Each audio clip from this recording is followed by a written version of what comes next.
Good morning.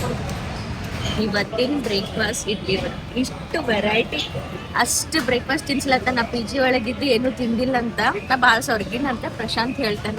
Actually ಅವನೇ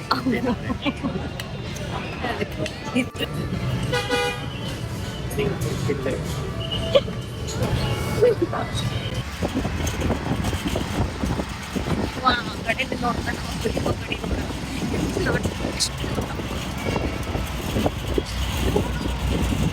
ನೋಡೋದು ಇಲ್ಲಿ ನೋಡ್ಬಿಟ್ಟು ನಂಗೆ ವಿಡಿಯೋ ಮಾಡೋದು ನೆನಪಿಸ್ಕೊಡ್ತಾರೆ. ಇವಾಗ ನಾವು ಶಾಪಿಂಗ್ ಮಾಡಕ್ಕೆ ಫುಲ್ ಬಿಸಿ. ಇದೊಂದು ಹೇಳಿ ಇವತ್ತು ಶಾಪಿಂಗೇ ಮಾಡಿಸ್ತೀನಿ ನೋಡಿ. Happy birthday. क्या खाओगे?